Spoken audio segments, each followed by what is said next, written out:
Ça fait un mois que je suis en vacances et pourtant j'ai malgré tout pas eu le temps de vous sortir une vidéo ce mois-ci parce que je suis une sale merde et aussi parce que je me repose.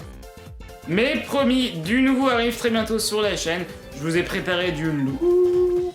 Est-ce qu'en attendant ça vous plairait pas de partir sur un petit sommaire? Ouais, ça vous tente? Ouais, on fait ça, c'est gratos. Ce mois-ci, on va voir le combat de Ben Kenobi contre Dark Vader sous un nouvel angle, on va retrouver un héros d'ici sous-côté qui a bercé mon enfance, on va lancer des sortilèges en compagnie de sorciers français, on va mater une parodie Sweded de Metal Gear Solid, on va explorer la galaxie avec un équipage original de Star Trek, et on va admirer John Wick faire un cosplay de Jon Snow. Bienvenue dans le Funfilm mensuel du mois de mai 2019. Les fanfilms de Star Wars, il y en a vraiment des tonnes de différentes sortes, et certains et certaines d'entre nous avaient peut-être déjà vu passer le trailer d'un fan remake du combat entre Vador et Ben Kenobi il y a déjà plusieurs années.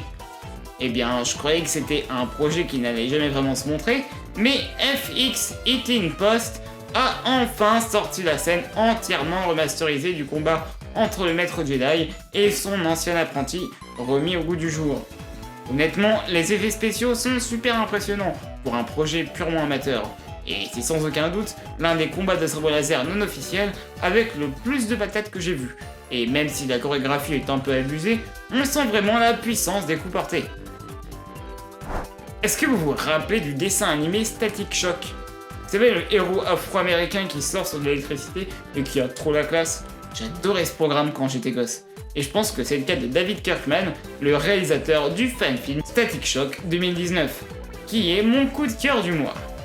Réalisé pour seulement 3000 $, le fan-film possède une esthétique hyper travaillée, des plans magnifiques et surtout une dimension ultra politisée qui fait énormément de bien aux médias. Je sais pas vous, mais quand je regarde un fan-film, j'adore voir transparaître les idées du ou de la réalisatrice, et franchement, ça se ressent ici. Alors c'est pas un blockbuster hollywoodien, hein, on est bien d'accord. Les effets spéciaux sont pas incroyables, les chorégraphies des combats sont simples, mais avec seulement 3000 $ de budget, ce film de 45 minutes ne cesse de m'épater. Bref, ça fait vraiment du bien de voir ce genre de fan-film. J'ai hâte de voir la suite. Après tant d'années à regarder des fan-films sur internet, je peux vous assurer que le matériau préféré des Français n'est autre que la saga Harry Potter. Et pour cause, la chaîne Fizz signe le court-métrage Poursuite, qui met en scène un duel entre 3 sorciers français. Simple, efficace, plutôt joli et possédant de belles couleurs, les duels du fan-film français sont très lisibles et vraiment agréables à voir. Ça ne part pas dans tous les sens, et c'est le principal, c'est un court-métrage qui garde les pieds sur terre. J'espère un jour voir une suite d'aussi bonne facture, esthétiquement parlant, avec peut-être cette fois-ci un peu plus de dialogue et de scénario. En attendant, bravo à toute l'équipe.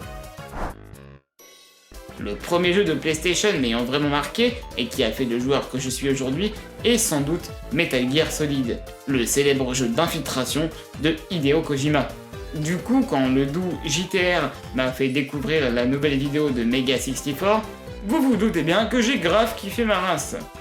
Metal Gear Solid in 5 Minutes est donc un fan-film Sweded du jeu vidéo japonais qui reprend toute l'histoire de ce dernier avec des bouts de carton, des bruitages vocaux et surtout une bonne dose d'humour. Si vous avez déjà joué au jeu, je vous conseille très fortement cette vidéo. C'est hyper drôle et ça se moque gentiment de l'histoire et même des mécaniques de gameplay et de game design. Aucun doute que ça vous fera rire. J'ai pas beaucoup regardé Star Trek, je suis un peu à la bourre d'ailleurs, mais à travers les quelques épisodes que j'en ai vus, j'ai compris que ça traitait de diverses questions sociales, d'aventures humaines et parfois romantiques même. Eh bien, le fan-film en 2 parties de la chaîne FPSD, The Holy Core, a parfaitement compris la série. Se passant dans l'ère de The Next Generation, on y rencontre alors un équipage haut en couleurs et ultra charismatique, mais aussi une réflexion super intéressante sur la science et les problèmes liés à la religion. Que vous soyez initié ou non à l'univers, je suis persuadé que ce fan-film pourrait vraiment vous plaire. Je vous aime. Je vous aime et je vous le dis pas assez. Et je t'aime toi aussi derrière la caméra. C'est gentil. On s'approche doucement des 1000 abonnés et il y a beaucoup de vidéos qui arrivent sur la chaîne. Je pense que j'ai jamais eu autant d'idées de concept, donc j'espère vous sortir ça très bientôt. En attendant, vous pouvez retrouver tous les faits de films dont j'ai parlé dans la description de la vidéo juste en dessous. On se quitte ce mois-ci avec le fabuleux trailer d'un fan film brésilien de l'un des meilleurs films du maître Hayao Miyazaki, Nausicaa. Allez, bisous à vous.